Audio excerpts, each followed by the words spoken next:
Šobrīd atrodamies Kalsnavas meža novadā, meža pētīšanas stacijā, vietā, kur savulaik ir atvesti diškabārži no Rietumlatvijas un iestādīti zem pieaugušām priedēm. Tā teikt, veidojot otro stāvu no reģionam netradicionālas sugas diškabārži. Šāda pieeja varētu tikt uzskatīta kā alternatīva eglis otrajam stāvam.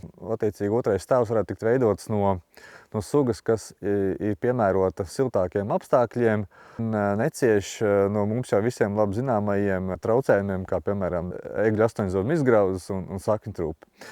Šeit mēs redzam vienā pusē šie diškabārži, kur ir iestādīti zem pieaugušām priedēm. Šobrīd šī priežu audze ir izratināta, ļaujot diškabārdim, tā teikt, augt augstāk. Bet ceļa otrā pusē mums ir piemērs ar eglēm, kuras ir nokautušas visticamākais meža egļu astoņzobu izgrauža ietekmē. Diškabārdis, protams, nav uzskatāms kā alternatīva eglē no koku materiāla viedokļa, bet no ekoloģiskā viedokļa viņš var tikt izmantots tādā pašā manierē, kā piemēram egļu bērus saliktajās audzēs. Šobrīd Latvijas austrumdaļā diškabārdiem augšanas apstākļi nav tik labi piemēroti kā rietumdaļā. Toties klimata pārmaiņu prognožu iedvesmoti zinātnieki šobrīd izskata iespēju, ka tas varētu tikt, šie apstākļi varētu uzlaboties ar diškabārdiem arī šeit.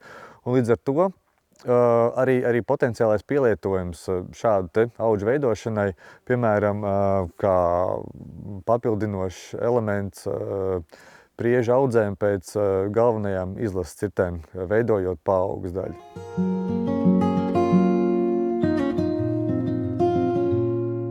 Laikapstākļu pasiltināšanās rezultātā arvien biežāk tiek novēroti plašāki daudzu citu meža kaitēkļu uzbrukumi, ne tikai egļu astoņzobu izgrauža, bet arī, piemēram, galotņu sešzobu izgrauža savairošanos un arī ietekmēto audžu īpatsvars.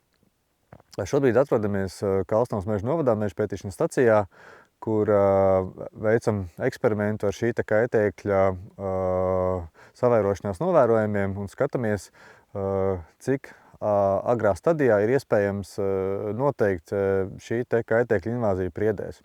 Šobrīd esam blakus paraugkokiem, kuros šis kaitēklis ir konstatēts. Tā sliktā ziņa ir tāda, ka viņš, protams, kļūst arvien vairāk, bet viņš sadarbojas arī ar citiem kaitēkļiem. Ja galotņu sešzobu izgrauzis savu darbu sāk no koka galotnes, no vainagdaļas, tad citi, piemēram, iet no apakšas pa stumbru uz augšu, un tad viņi kaut kur pa vidu satiekās. Un tādā veidā viņi kopīgi šo te koku arī pievārē. Sliktā ziņa vēl papildus tāda ir, ka sešzobu izgrauzes nes līdz arī zilēm sēni, līdz ar to paliekušais koku materiāls, tā vērtība potenciāli tiek samazināta. Temperatūras paaugstināšanās nav tas vienīgais iemesls, kāpēc šāda kaitēkļu savairošanās tiek novērota. Visbiežāk tā ir apstākļu kombinācija, jo temperatūra ir viens faktors, bet savukārt citi faktori, piemēram, mehāniski bojājumi vai sausums, ir šīs temperatūras negatīvo efektu pastiprinošie tādi faktori. Un ir tāda veca patiesība, ka koks ir veidots līdzīgi kā cilvēks, teiksim, pēc viena parauga, un uzvedība cilvēkam ar koku ir stipri līdzīga. Tādā ziņā, ka, ja mēs ņemam kā piemēru cilvēku augšanas gaitu, salīdzinot ar koku augšanas gaitu, tad līdzīgi kā cilvēks, arī koks jaunākā vecumā ātri adaptējās, ātri pielāgojās, ir viegli mācāms, skolojams, vieglāk tiek galā ar dažādām slimībām, tā skaitā kaitēkļiem. Viņi nevar viņu tik ļoti viegli pievārēt, jo koks ir, tā teikt, vitāls, viņš ir spējīgāks sevi vieglāk apūdeņot, un arī līdz ar to aizsardzība arī pret patogēniem ir augstāka. Tā veiksmes un panākuma formula, lai savu mežu pielāgotu klimata pārmaiņām, ir tāda, ka ir jāskatās, kuri koki ir potenciāli novājināti un kuri koki nav, un kuri koki ir spēcīgāki. Tādā veidā izturīgākie koki būs noturīgāki pret kaut kādiem, piemēram, vēja bojājumiem, Tātad tie koki, kas būs noteikti pret vēja bojājumiem, būs mazāk uzņēmīgi pret sausumu, jo viņiem būs labākā stāvoklī ūdens pārvades sistēma, un pret sausumu noturīgāk koki būs noturīgāk arī pret mizgraužu potenciālām invāzijām un arī patogēnu invāzijām. Jā, viena faktora nelabvēlīga ietekme var pastiprināt nākamo sekundāro nelabvēlīgo faktoru, kā piemēram patogēni vai kaitēkļi vieglāk tiks galā novājinātiem kokiem, piemēram, vai nu tas būtu vēja un sausuma kombinētā ietekmē.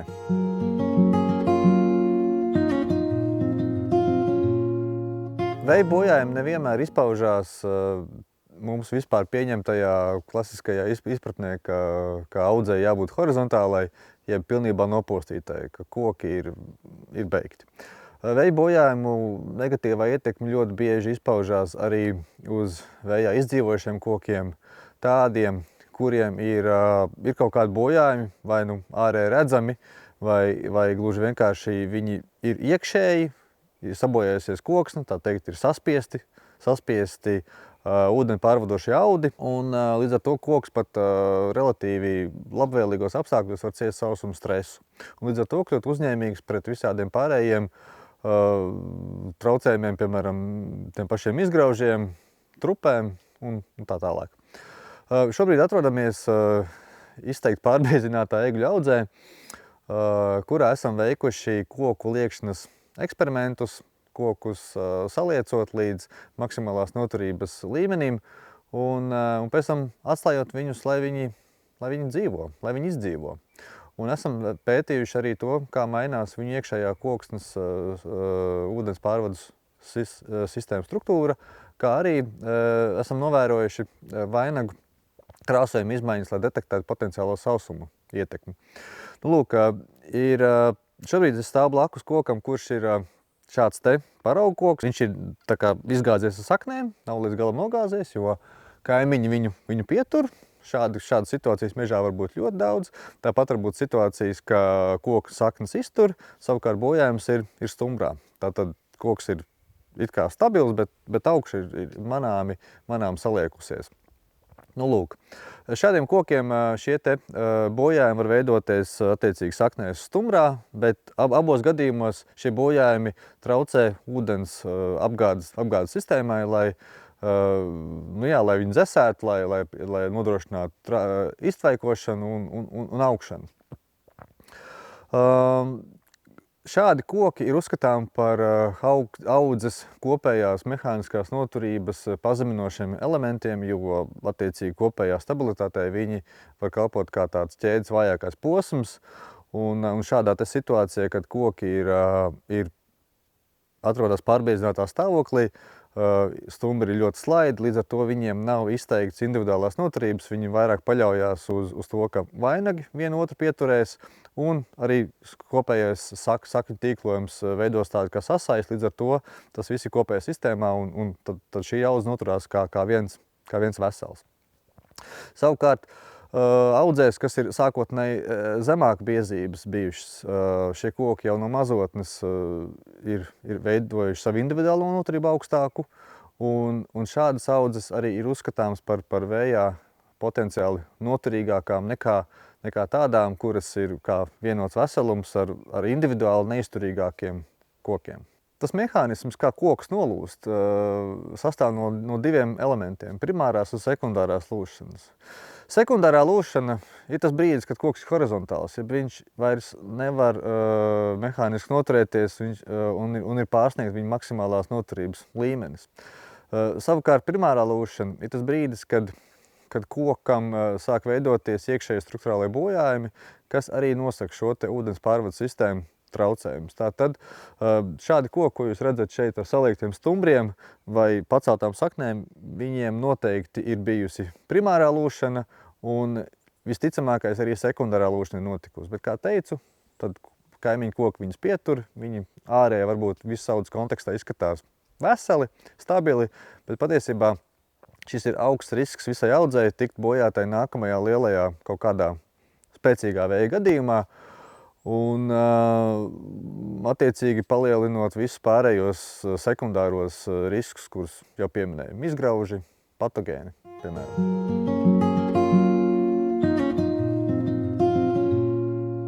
Mēs atrodamies Meža pētīšanas stacijas Kalsnavas meža novadā vienā interesantā ēgļu objektā, kur viena daļa sastāv no ārkārtīgi retas audzes, savukārt otra daļa ir no pārbiezinātas audzes. Abas ir līdzīga vecuma.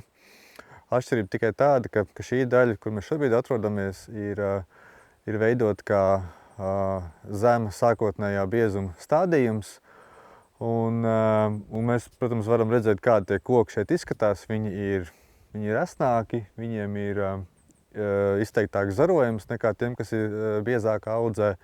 Bet viņiem ir mazāk dzīvnieku mīzes izraisītie apgrauzumi salīdzinājumā ar otru daļu, kur koki ir atzarojušies. Līdz ar to šie te lielie pārneži tikuši klāt un to mīzi apgrauzuši. No vēja noturības viedokļa pārbiezinātie audzē individuālai koki ir zemākas noturības, turklāt tie koki ar dzīvnieku mīzes izraisītiem bojājumiem bija ar vēl zemāku noturību. Un tas skaidrojums ir tāds, ka kokam šāda bojājuma ietekmē ir jādomā, kur tad likt šīs enerģijas rezerves, vai ieguldīt augstuma pieaugumā, lai konkurētu ar kaimiņiem, vai arī likt saknēs, lai noturētos. Un tā kā audze ir pietiekami bieza un ir līdz zināmam vecumam, kamēr nav sākusi veidoties atsevišķu koku atmiršana, izkrišana, audze ir arī pietiekami kolektīvi stabila. Līdz ar to koks saprot, ka viņam nav jēgas ieguldīt resursus saknēs, bet viņam jākonkurē ar kaimiņiem, jo kaimiņi viņi arī noturēs vēja gadījumā. Un līdz ar to sakņu noturība šādiem kokiem ir krietni samazināta. Un tas arī norāda uz to, ka šādi individuāli bojāti koki var būt kā ķēdes vājais posms audzes noturībā un izraisīt arī tālāk audzes destrukciju. Un to mēs redzam arī šajā pārbiezinātajā audzē, ka ir vietas, kur izveidojušies arī atvērumi vēja bojājuma ietekmē, un ir arī izgrauži bojāti atvērumu malas koki, paliekušie koki, kur, kā jau pieminēju, ir attiecīgi viņi ir ar zemāku potenciālo noturību pret šādiem bojājumiem, jo viņiem ir iespējami lielāki mehāniski bojājumi vēja ietekmē.